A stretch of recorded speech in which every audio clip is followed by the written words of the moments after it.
Today we're going to embark into a enchanted theme park with witches deep in the forest and 4 wonderful coasters. This looks fun, so stay tuned and we'll get right on into it.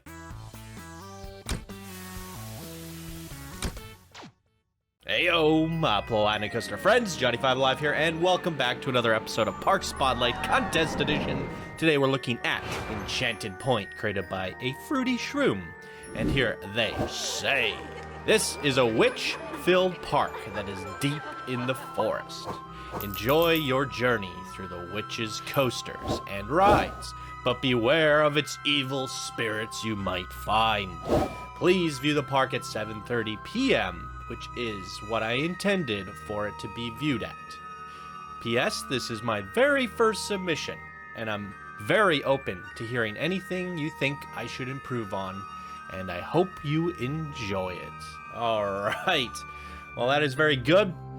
We try to give the builders as much feedback as possible where we see fit, as they are trying to get to advanced and expert.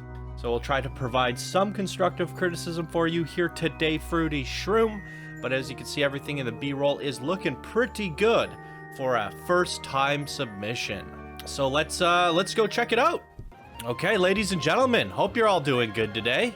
Here we are at the park entrance to the Enchanted Point. I do like how cozy this is. The lighting's feeling very nice here. Gotta kind of bushwhack your way through here. And here we are.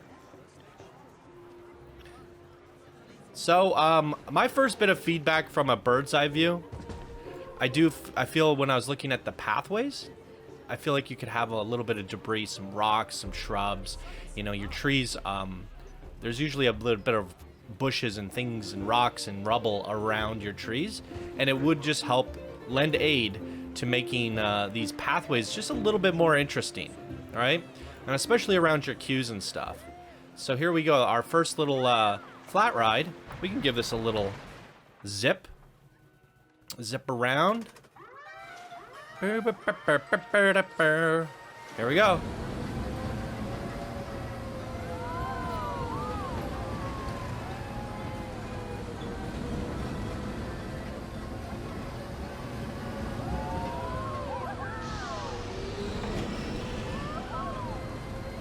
All right, very fun. So there are 4 coasters in this park, and I appreciate that. We have the builders coming out, trying to do as many coasters as possible, and that is the best way to improve, right? Practice makes perfect. Doing that extra 4th coaster is going to give you a whole lot more practice. Here we go, a very red boarding station, feeling a little bit Christmassy in here, and looks like it's a wooden coaster. So what do we have? The monster. The Enchantress coaster. And there's a look at the stats if you'd like to see them. I want to sit at the back. Yes.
All right.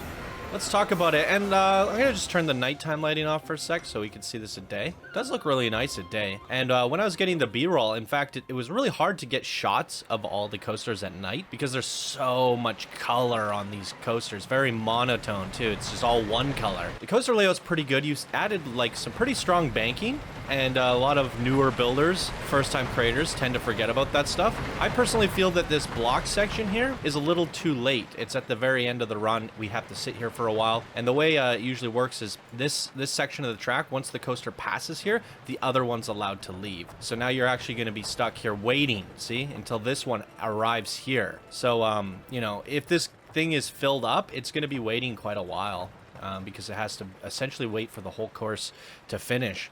It's usually better to add your block sections at a midpoint, and then you can add an extra train, and what happens is it runs off and then it goes around the halfway point of the track and goes into the station from there, and then you can fit more trains on your coaster. But yeah, I do like the way this looks at daytime, other than maybe like the pathwork looks a little bit better at nighttime because it sort of masks or adds that level of immersion to like the street lamps and stuff. So if we switch back to nighttime, you know, there's that nice glow and it makes things pop a little bit more.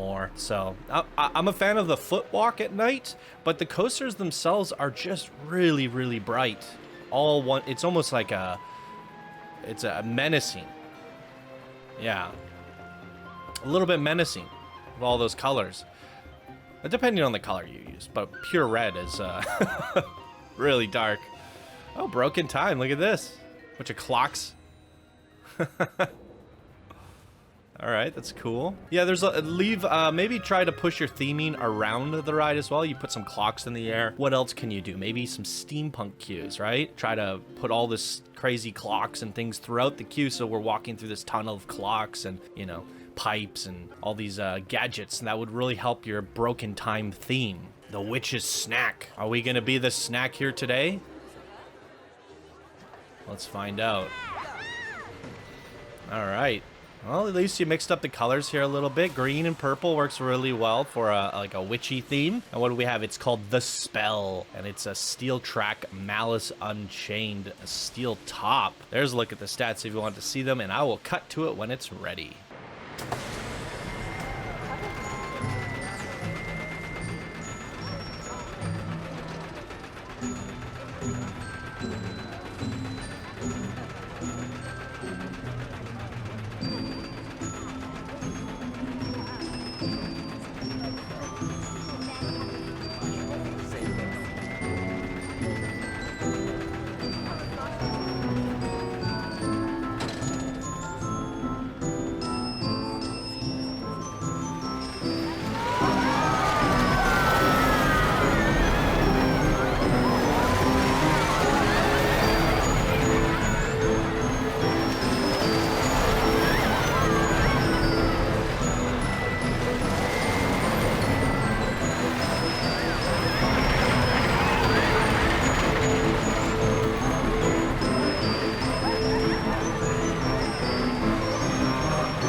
Some interesting design choices on that one, but I'm glad that you kept the speed somewhat low because of those design decisions. The lateral G's would have gone up pretty high as some of the corners weren't banked as hard, or they're outward banking. And then, you know, like going fast into that like heartline roll would have maybe been a little bit insane. So I think you found the pacing just right. Although I do think some of those elements could be amplified a little bit better, or smoothed out and banked a little bit more extreme. And we have a wizard back here with the green theme. Can we check? Yeah, this one's a little bit too green. Can we just turn off the lighting and see what the natural day looks like? See, I do like this better in my opinion. We have a spinning coaster. Let's check this out. Here's a look at all of the stats if you would like to see them. The spinning spiral. And we're going to do this in chase. I don't feel like getting sick today. So there it is. Chase view. Let's do it.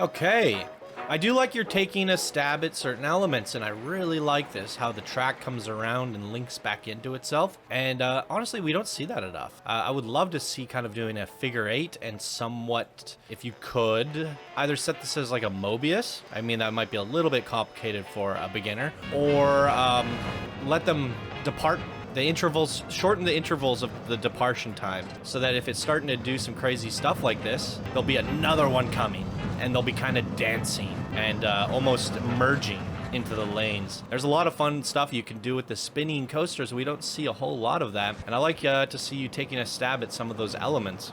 So that's very fun. But again, yeah, the pathwork on the outside just needs a little bit more. The lighting does lend you aid here, because you get those shadows from the trees and a little bit of color here and there, which helps break it up. So, I mean, smart choice to do this at nighttime, but I think that those shadows could pop a lot more and be a little bit more magical if you added some of that fairy dust, some of those fireflies, maybe a few fireworks going off here and there.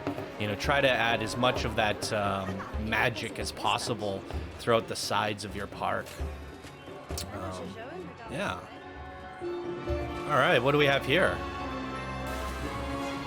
The Witch's Caterpillar. Ooh, let me a good Wendigo. Oh. All right. It appears you have interesting block sections on your trains as well on this one, and it's causing a bit of a traffic jam, unfortunately. Let's see what's happening in a second here. I turned the time of day off, so now it's just randomized, and it looks like we're getting a sunset, which is really cool.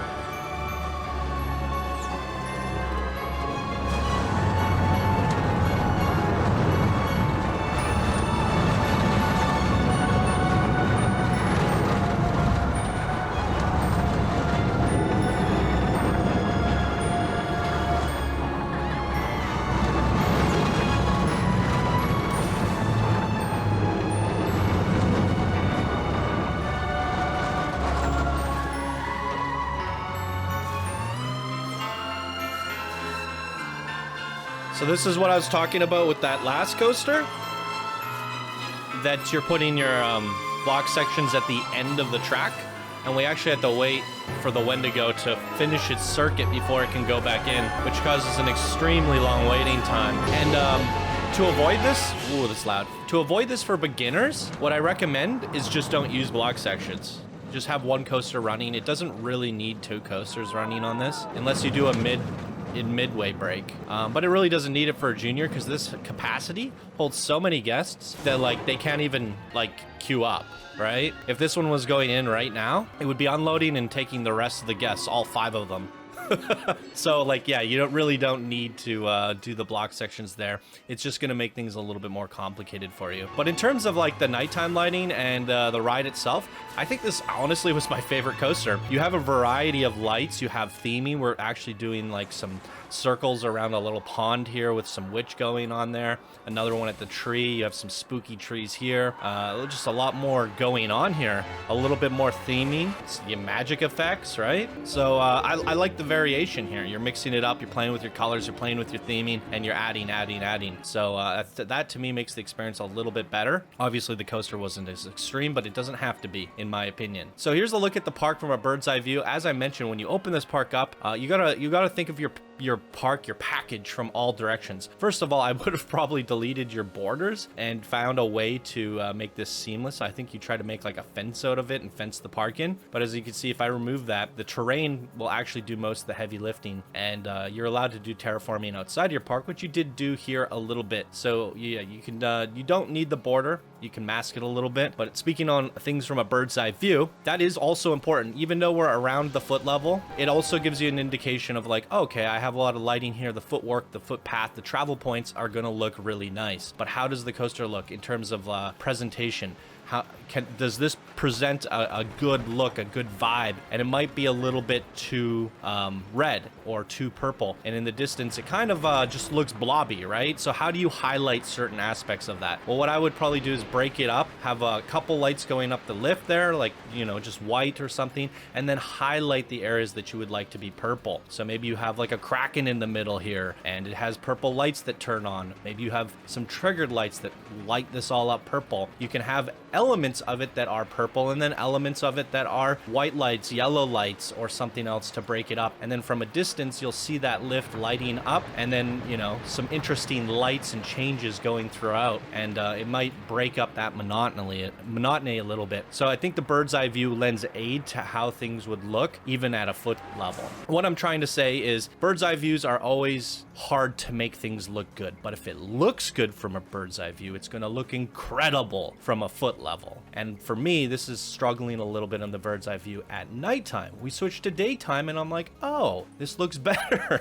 And why is that? Because of the nature setting and the terraforming. We get the pops of color from the terrain. We get the pops of the tree colors with the boarding stations, the pathing, and now there's a lot more things hitting our eyeballs rather than just purple. So in my opinion, this looks sharper at day because of those contrasts in color, whereas at night it does not. So that is what I was trying to say, is you have to find ways to break up your nighttime lighting so it is as powerful and as pretty as that of at daytime. And on the flip side, you can try to make your park look both good at day and night to create two different experiences, right? For me, I think the biggest thing that you need to work on is just decorating up the paths a little bit, and even going in there with your paintbrush. You get the paintbrush here, and we turn down the size, we turn down the intensity, and what you can do is you can just kind of paint around the sides of the path a little bit, and that creates like a little bit of contrast and a little bit of depth, and that helps a lot too. And then you start scattering a few rocks, maybe a couple wagons, you know, a few entertainers,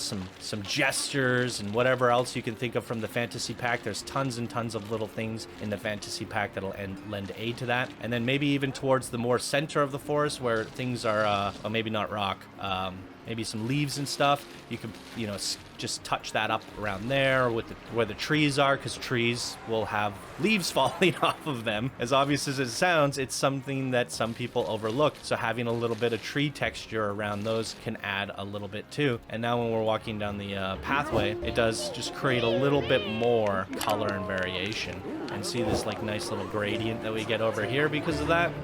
And then you start decorating, and you're good to go. So that is all my feedback to you. afruityshroom, what did you guys think? Throw your comments down below for this builder. And that is going to do it for me in today's episode. We are coming close to the end of the bracket, everybody. So get ready to vote as we come to a close on the builder bracket. All right, everyone. Hope you have a wonderful day, and we'll see you in the next one. Bye now.